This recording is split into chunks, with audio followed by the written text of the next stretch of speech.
The night was quiet in Cedar Ridge, a small town nestled between dense forests and rolling hills.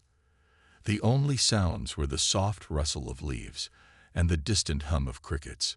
Jake leaned over the hood of his old pickup truck, wiping grease from his hands with a rag. He had been working on the engine for hours, trying to fix a stubborn oil leak.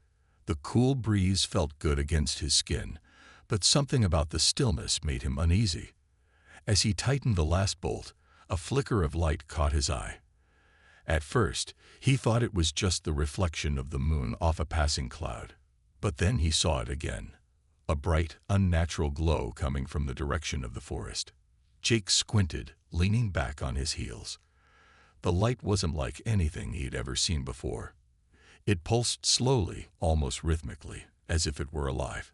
His heart began to race. "What the hell is that?" he muttered under his breath. He grabbed his flashlight and walked toward the edge of the trees. The closer he got, the more the light seemed to grow, casting long shadows across the ground. Jake hesitated for a moment, unsure whether he should turn back or keep going. Just as he decided to investigate further, the light suddenly shot upward into the sky, leaving behind a faint trail of smoke.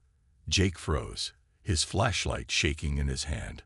Whatever it wasn't natural. Without thinking, he pulled out his phone and dialed his sister, Lily. She worked at the research lab just outside of town, studying plants and animals native to the area. If anyone could make sense of what he'd just seen, it was her. The call went straight to voicemail, so he left a quick message. "Hey, Lil, it's me. You need to see this. Something weird just happened near the woods. Call me back as soon as you can." By the time he returned to his truck, the unease had settled deep in his chest.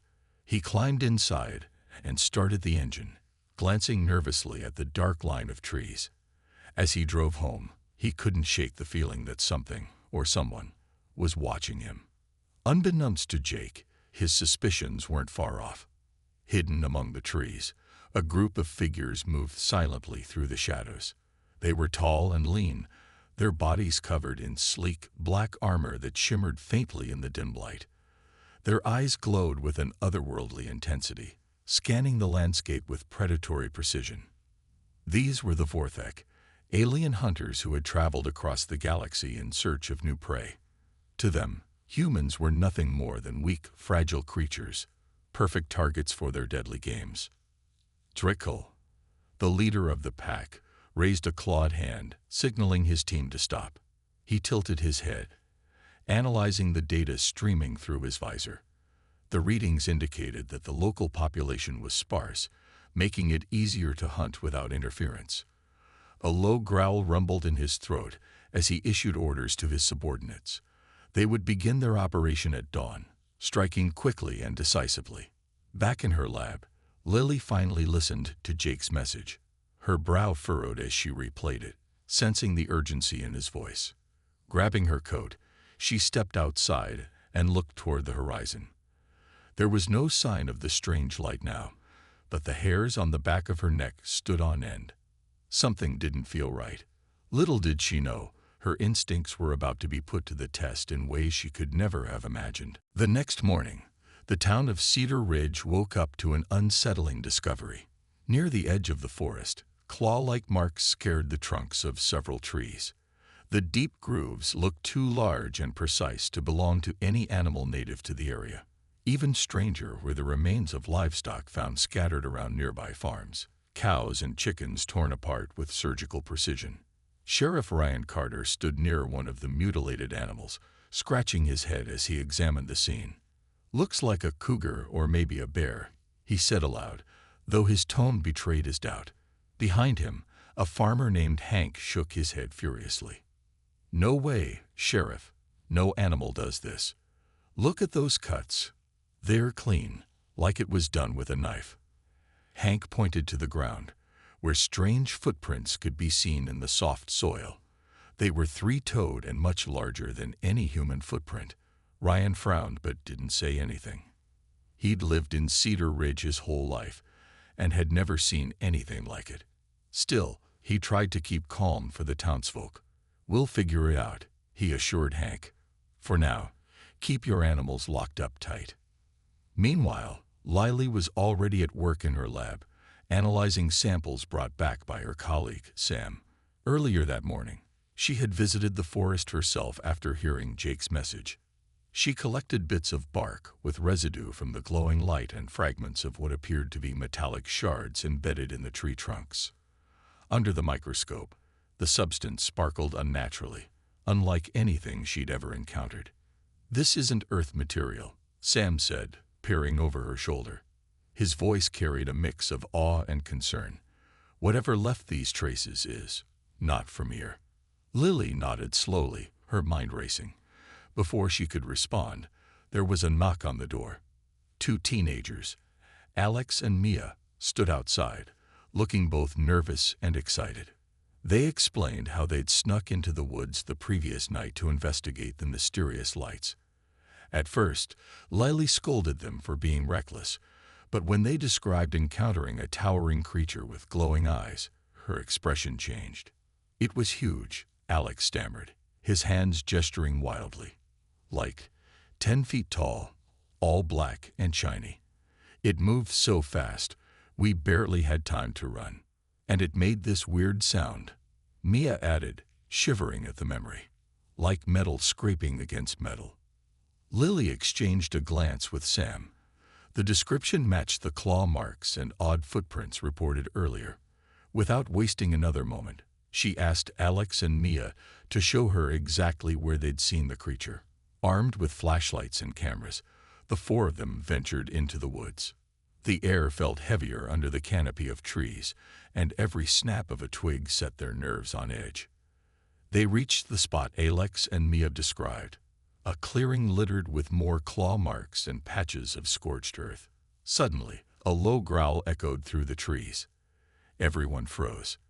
From the shadows emerged one of the creatures, its body glistening like polished obsidian. Its glowing eyes locked onto them, and it let out a deafening screech before charging forward.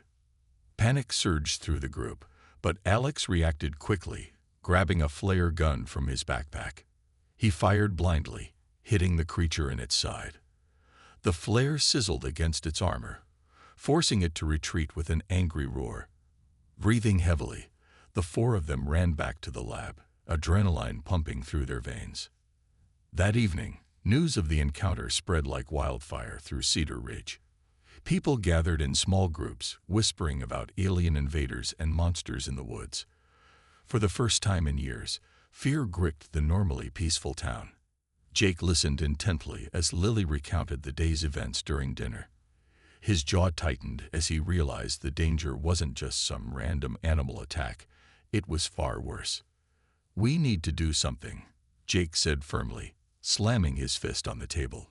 "If those things are hunting us, we can't just sit here and wait." Lily agreed, her scientist's mind already working on ways to fight back.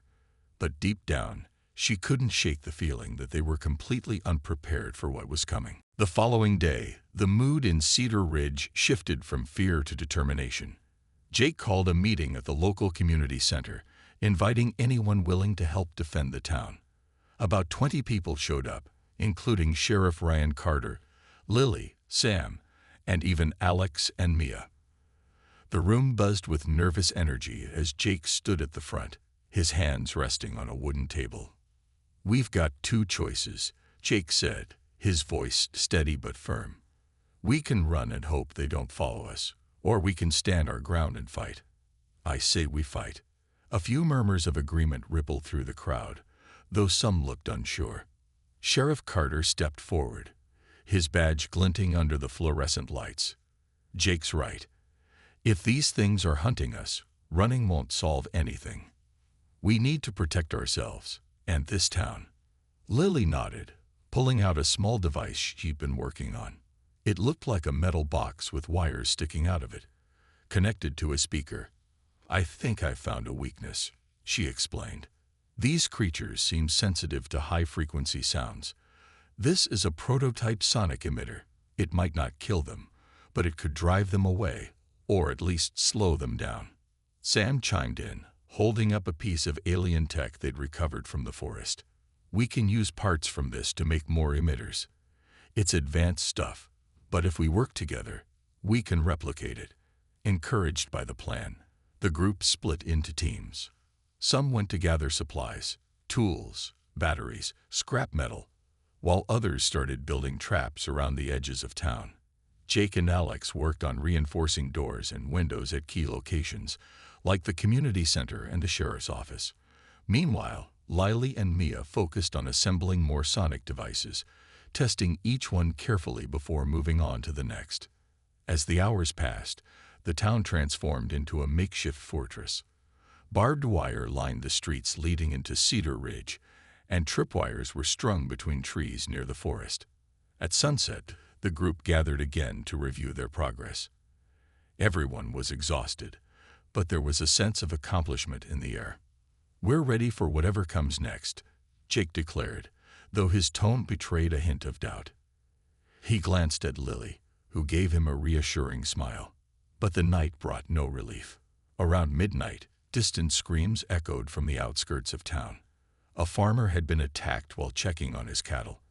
When Sheriff Carter arrived at the scene, he found the man shaken but alive, clutching a bloody arm.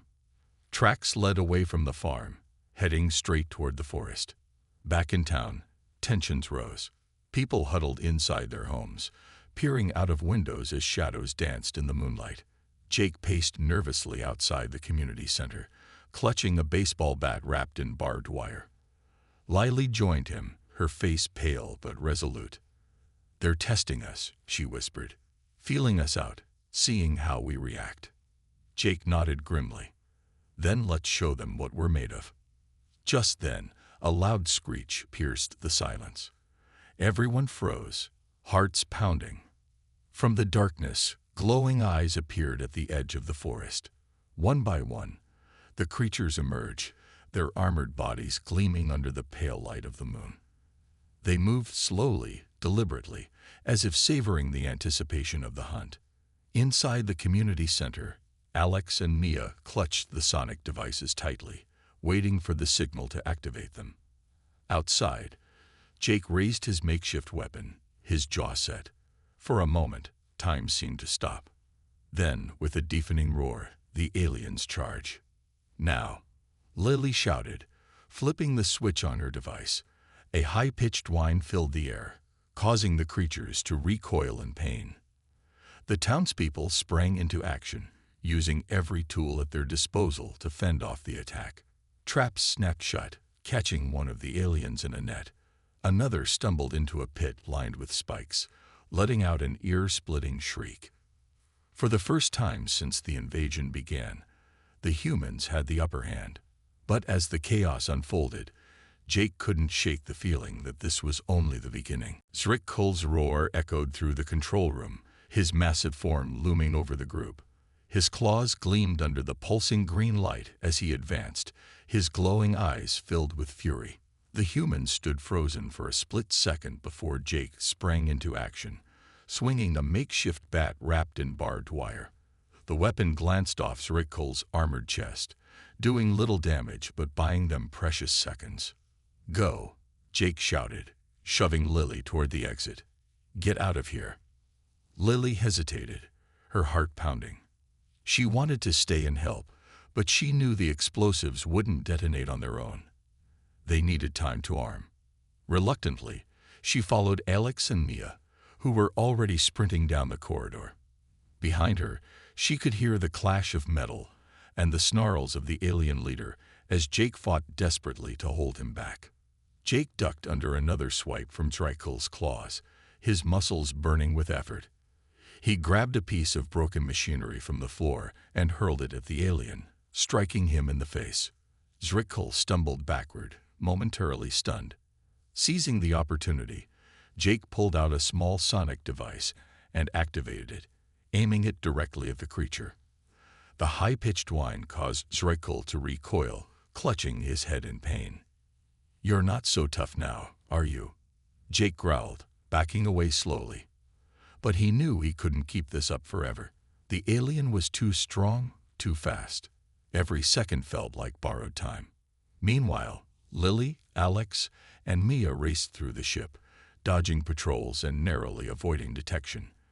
The cloaking devices flickered dangerously, threatening to give them away at any moment. They reached the ramp leading outside just as the first faint beeps signaled that the explosives were armed. "We need to get clear," Layla yelled, glancing back toward the ship. Her mind screamed for Jake to hurry, but there was no sign of him yet. Inside the control room, Jake heard the distant beeping as well. He knew what it meant. The countdown had started. With one last burst of energy, he flung himself at Zrekul, tackling the alien to the ground. The two wrestled fiercely, each trying to overpower the other. Zrekul's claws raked across Jake's shoulder, drawing blood, but Jake refused to let go.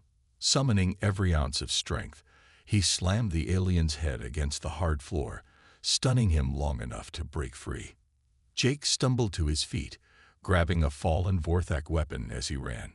The corridors blurred past him as he sprinted toward the exit, the beeping growing louder with each step. When he finally emerged from the ship, Lily, Alex, and Mia were waiting anxiously, urging him to hurry. "Move," Jake shouted, pushing them forward. They ran as fast as they could, putting as much distance between themselves and the mothership as possible. Behind them, the ship began to tremble. A low rumble spread through the ground, growing steadily louder. Then, with a deafening explosion, the mothership erupted in a blinding flash of light. Fire and smoke billowed into the sky, lighting up the forest like daylight. The shockwave knocked the group off their feet, sending them tumbling to the ground. For a moment, everything was silent except for the crackling of flames. Then came the sound of groaning metal as the wreckage collapsed inward, burying whatever remained of the Vorthak inside. Lily sat up slowly, tears streaming down her face as she realized Jake hadn't made it out in time. "No," she whispered, staring at the inferno. "Jake." Alex and Mia looked at each other, their expressions hollow. They had won, but the cost was unbearable. The man who had risked everything to protect them was gone. As dawn broke over the horizon, the survivors gathered near the edge of the forest, watching the smoldering remains of the ship. Lily clutched Jake's old jacket, vowing silently to honor his sacrifice. The battle was over, but the scars would remain. For Cedar Ridge, and for humanity itself. The victory was short-lived. By morning, the townspeople were battered and bruised but alive. The makeshift traps and sonic devices had worked better than anyone expected, driving the creatures back into the forest. One of the aliens lay dead near the edge of town, its body sprawled awkwardly on the ground. Its armor gleamed in the sunlight, reflecting an eerie beauty that no one wanted to admire. Sheriff Carter stood over the fallen creature, his hands on his hips. "We got lucky," he muttered, though his voice carried a note of pride. "But we can't count on luck next time." Lily knelt beside the alien, examining it closely.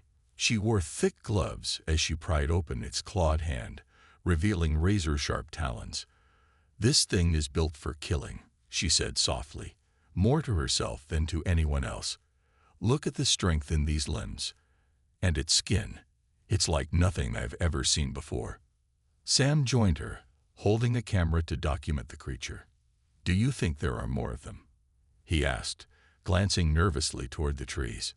"Definitely," Lily replied. "These aren't random attacks. They're organized. Whoever, or whatever, is leading them knows what they're doing."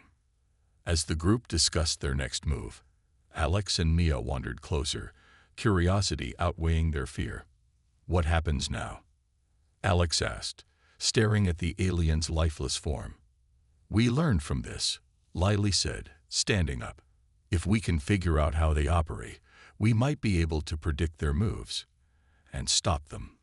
Word of the night's battle spread quickly through Cedar Ridge. People gathered in small groups, whispering about the alien threat. Some were hopeful, buoyed by the success of the traps and sonic devices. Others were terrified, convinced that the creatures would return with greater force. Supplies began to dwindle as families hoarded food and water, unsure of how long the siege would last. Jake worked tirelessly to keep morale high. He moved through the town, checking on neighbors and offering words of encouragement. "We held them off once," he told anyone who would listen. "We can do it again. We just need to stick together." But even Jake couldn't ignore the growing tension. At the community center, arguments broke out over resources. A man named Earl accused another resident of hiding extra cans of food. Voices rose, and it took Sheriff Carter stepping in to prevent a physical fight. Later, Jake pulled Earl aside, reminding him that turning on each other would only make things worse. Meanwhile, Zrekal, the leader of the Vorthak, observed the humans from the shadows of the forest. His glowing eyes narrowed as he reviewed footage captured by his scouts. The primitive tools and crude weapons surprised him, not because they were effective, but because the humans had used them so cleverly. To Zrekal, this defiance was both infuriating and fascinating. He had expected an easy hunt, yet the humans proved to be far more resourceful than anticipated. They adapt quickly. Zrekal growled to his second-in-command, Vraxtor. But adaptation will not save them. Vraxtor tilted his head, studying the data displayed on his wrist console. Their technology is inferior, yet they managed to repurpose our own against us. Perhaps we underestimated them. Zrekal snarled, pacing back and forth. Underestimation ends now. Increase patrols around their settlement. Capture any stragglers for study. I want to understand how they think, and how to break them. That evening, the Vorthak launched a series of coordinated attacks on isolated farms surrounding Cedar Ridge. They moved swiftly and silently, avoiding the traps set by the townspeople. Farmers were dragged from their homes, screaming as the aliens bound them with metallic cords. Livestock was slaughtered, not for sustenance, but as a message. Resistance would be met with destruction. Back in town, news of the attacks reached Lily and the others. A farmer named Hank staggered into the community center, bloodied and barely coherent. "They took my wife," he gasped, collapsing onto a chair. "And my boy. They took my boy." Lily rushed to his side, trying to calm him down. "Where did they go? Did you see which direction?" Hank pointed weakly toward the forest. "North, deeper in." Jake clenched his fists, his jaw tight. "We can't let them get away with this." Lily nodded, determination hardening her features. "We'll track them. But we need a plan, and we need to be smart about it." As the group prepared for another confrontation, the weight of their situation pressed heavily on everyone. They had survived one attack, but the aliens were learning too. The question lingered in the air. Could humanity's ingenuity keep them one step ahead? The group decided to act quickly. They couldn't afford to wait for the aliens to strike again. If they were going to save Hank's family and protect Cedar Ridge, they needed to take the fight to the Vorthak. Lily gathered everyone at the community center, laying out a simple but risky plan. "We know where they're heading," she said, pointing to a crude map of the area. "If we move fast, we can set up another ambush, this time on their territory." Jake nodded, his expression grim. "We'll need more sonic devices. And traps. Lots of them." Sam and Mio worked tirelessly to assemble additional emitters, using parts scavenged from old electronics and scraps of alien tech.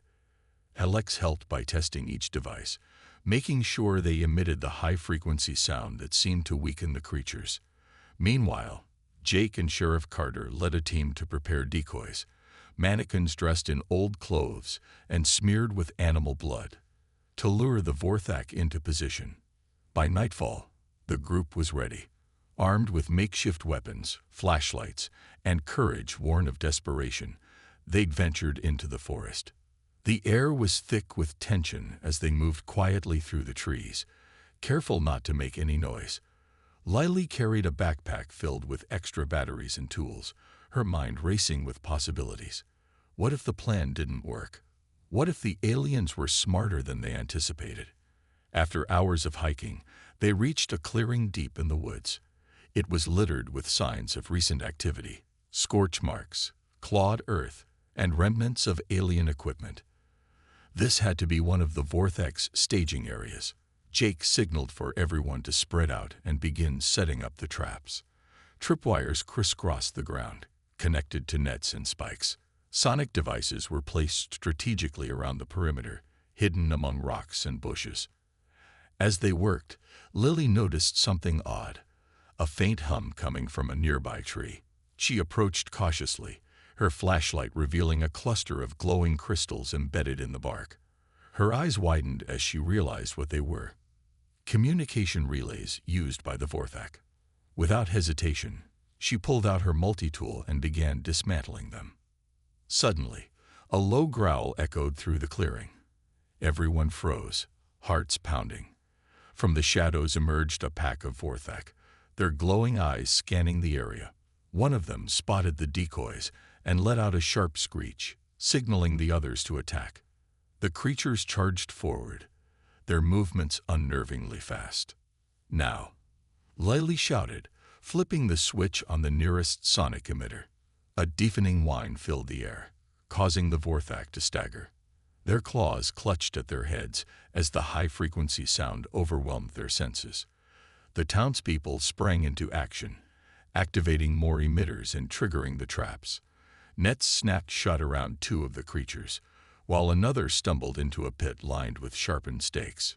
Sheriff Carter swung a metal pipe at a Vorthak that got too close, striking it hard across its armored chest.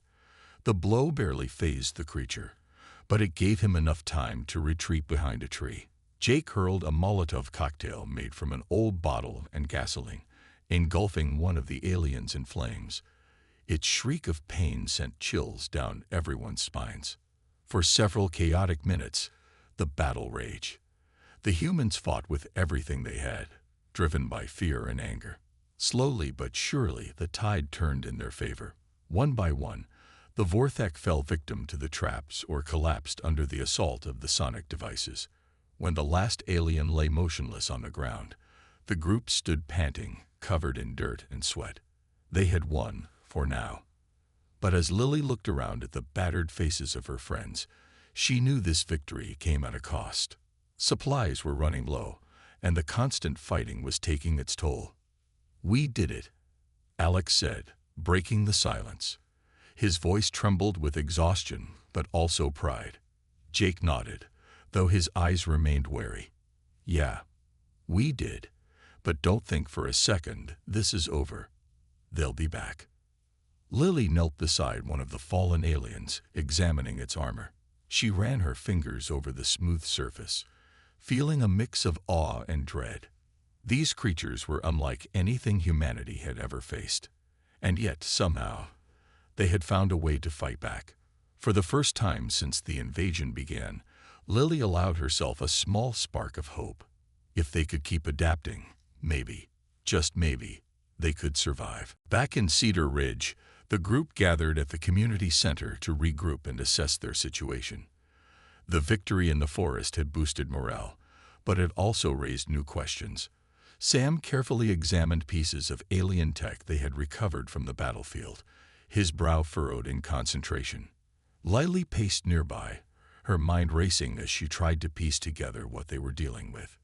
"This is incredible," Sam muttered, holding up a small device that looked like a metallic sphere. "It's some kind of energy converter. If we can figure out how it works, we might be able to replicate it." Lily leaned over his shoulder, studying the object.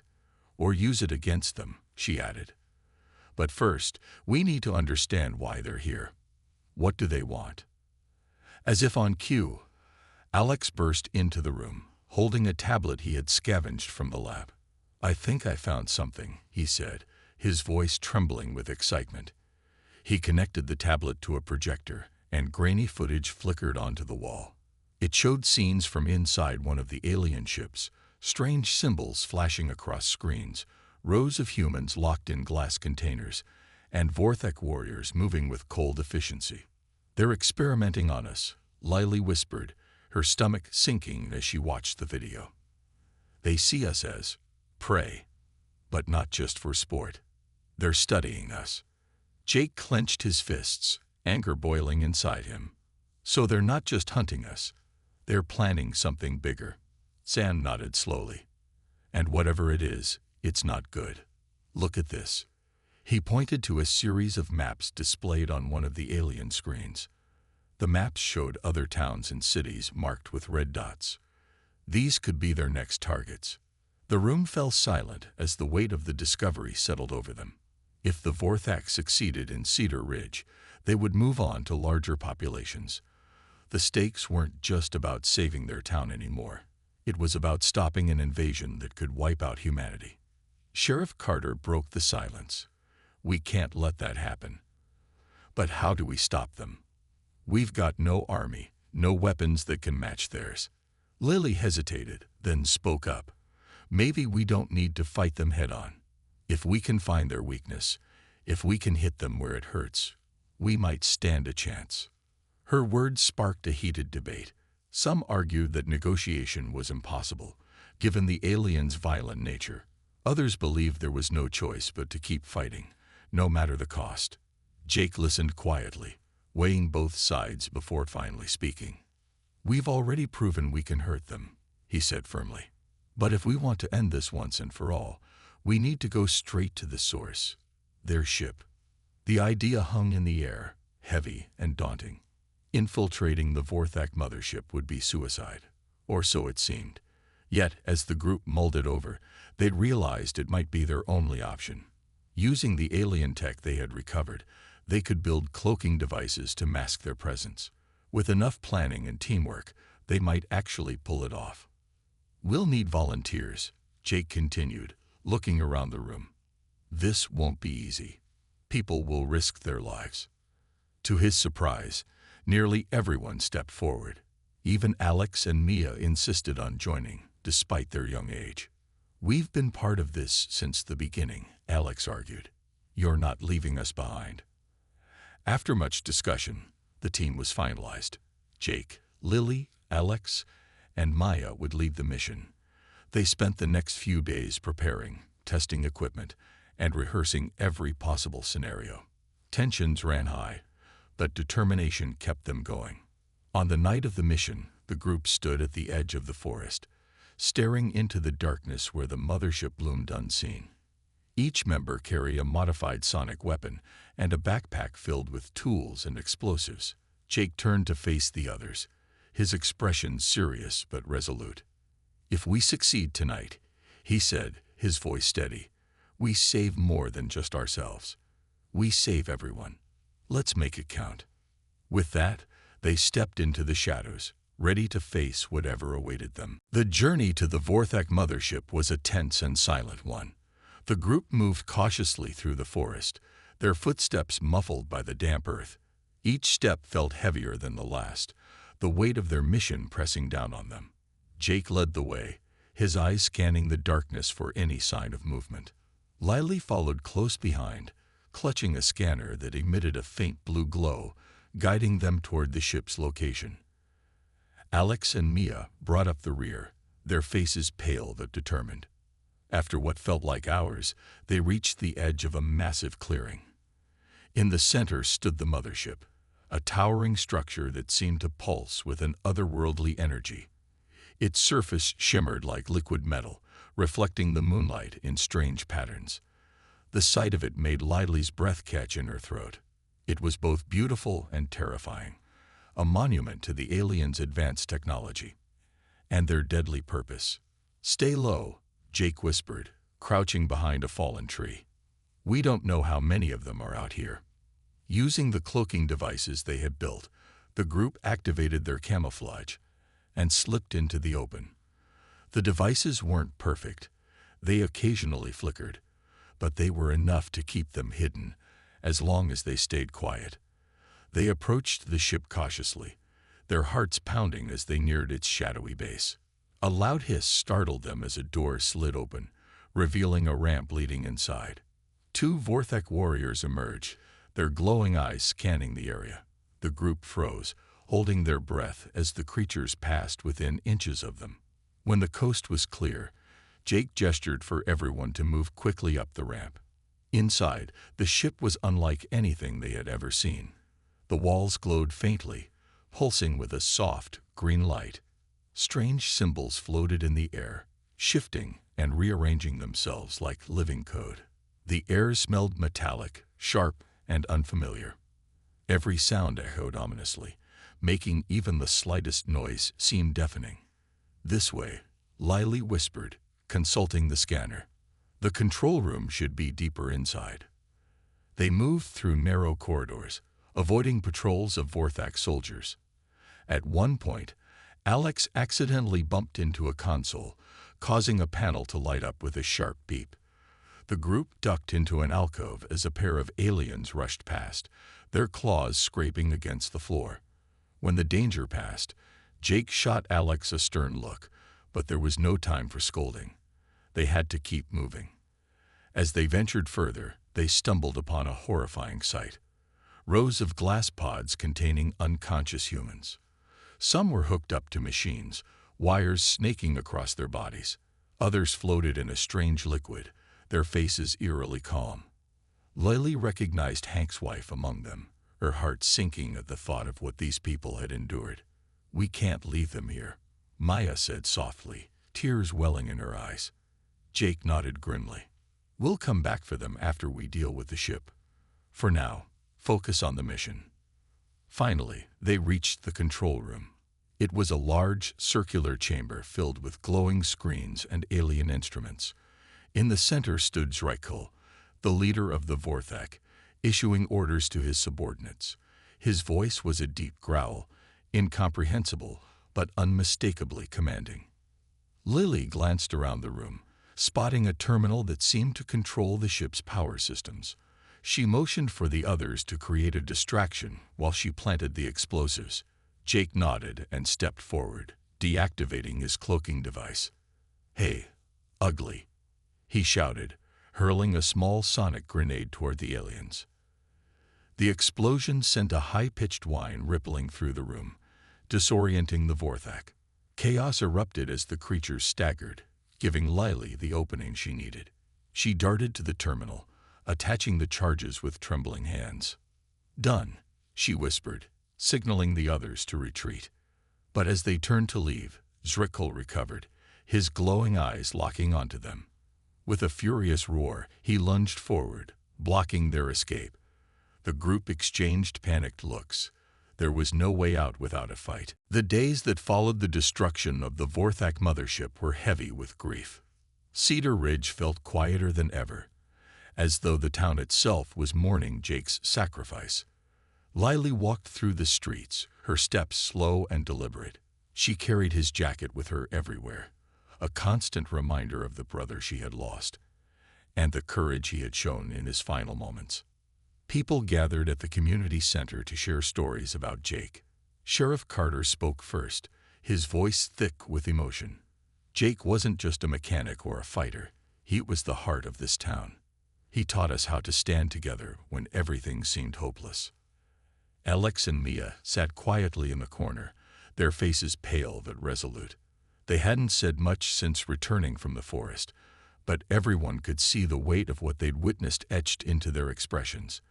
When it was Alex's turn to speak, his voice trembled. "He saved all of us," he said simply, "not just here in Cedar Ridge, but everywhere. If those aliens had spread, we wouldn't have stood a chance." Lily nodded, her eyes glistening with tears. "He gave us a future," she added softly. "And now, it's up to us to make sure his sacrifice wasn't wasted." Despite the pain, there was also a sense of hope beginning to take root. The townspeople worked tirelessly to rebuild what had been damaged during the invasion. Homes were repaired, fences mended, and crops replanted. Supplies were shared freely, and neighbors helped one another without hesitation.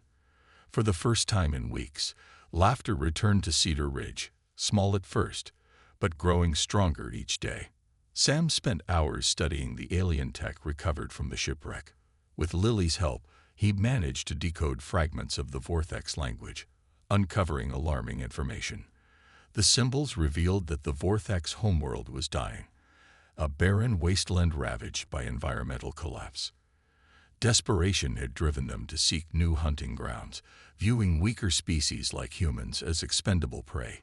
They weren't just invaders, Sam explained one evening as he showed Lily the data. They were refugees too, but instead of finding peace, they chose violence. It's tragic, in a way. Lily frowned, considering his words. Does that mean we should feel sorry for them? No, Sam replied firmly. What they did was wrong. But understanding why they came might help us prevent something like this from happening again. As life slowly returned to normal, the group decided to honor Jake's memory in a meaningful way. They organized a mural on the side of the community center, depicting the events of the past weeks. The painting showed humans standing united against the towering Vorthak, with Jake at the forefront, leading the charge. Beneath the image, they painted a simple message. Asterisk courage is contagious asterisk. One evening, as the sun dipped below the horizon, Lily stood before the mural, staring at Jake's likeness. Her chest tightened with sadness, but she also felt a flicker of pride. He had always been the kind of person who put others first, who believed in doing the right thing no matter the cost. That spirit lived on in every person who had fought alongside him. Mia approached quietly, holding out a small bouquet of wildflowers. "We picked these for him," she said softly. "I thought maybe you'd want to leave them here." Lily smiled faintly, taking the flowers. "Thank you," she whispered, placing them gently at the base of the mural. He would have liked that. Though the scars of the invasion remained, so did the lessons learned. The people of Cedar Ridge had proven that even the most ordinary individuals could rise to extraordinary challenges. They had faced an unimaginable threat, and won, not because they were stronger or smarter, but because they refused to give up. As Lily turned to leave, she glanced back at the mural one last time. The fading sunlight bathed the painting in golden hues, making it seem almost alive. In that moment, she allowed herself to believe that Jake was still watching over them, proud of what they had become. And somewhere deep inside, she knew they would be ready if the universe ever tested them again. Months passed, and Cedar Ridge began to heal. The wounds left by the Vorthak invasion were still fresh in people's minds, but life moved forward. The townsfolk worked together to restore their community, planting new trees where the forest had been scared and repairing homes damaged during the attacks. Children played in the streets again, their laughter echoing through the air like music. It was a fragile piece, but it was theirs. Lily threw herself into her work, studying the alien tech and documenting everything she learned. She turned the research lab into a hub of innovation, teaching others how to use the remnants of Vorthak technology for practical purposes. Solar panels powered by alien energy converters now provided electricity to parts of the town that had never been connected before. Water purification systems designed from reverse-engineered alien devices ensured clean drinking water for everyone. Slowly but surely, Cedar Ridge became stronger, not just in its defenses, but in its spirit. Alex and Mia grew into local heroes, their bravery inspiring younger generations. They often visited schools to share their story, emphasizing teamwork and resilience. "We didn't win because we were special," Alex would say, standing tall despite his young age. "We won because we stuck together. That's what made us strong." Mia added, smiling shyly, "And because we didn't give up, even when things looked impossible." The mural at the community center became a symbol of hope, drawing visitors from neighboring towns who wanted to see the place where humanity had fought back against an alien threat. People left notes and flowers beneath it, paying tribute to Jake and the others who had risked everything to protect their home. For Lily, watching strangers honor her brother's memory filled her with both sorrow and pride. One crisp autumn morning, Lily stood on a hill overlooking Cedar Ridge. The sun rose slowly, painting the sky in shades of orange and pink. She held a small wooden box in her hands, containing the last piece of Jake's legacy. His favorite wrench, worn smooth from years of use. She had debated what to do with it, but today felt right. "Hey Jake," she said softly, kneeling to bury the box in the soft earth. "I miss you every day, but I'm trying to make you proud. We're building something good here. Something strong." something you'd be proud of. As she stood up, brushing dirt from her hands, she noticed Sheriff Carter approaching. He carried a thermos of coffee, offering her a warm smile. "Thought you might need this," he said, handing it over. "Thanks," Lily replied, taking the sip. The warmth spread through her chest, grounding her in the present. "You know," the sheriff continued after a pause, "Jake always talked about how much he loved this town. Said it was worth fighting for. Looks like he was right." Lily nodded, her gaze drifting back toward Cedar Ridge. The town bustled with activity, alive with purpose and determination. She could almost hear Jake's voice teasing her, telling her not to get too sentimental. A small laugh escaped her lips as she imagined his grin.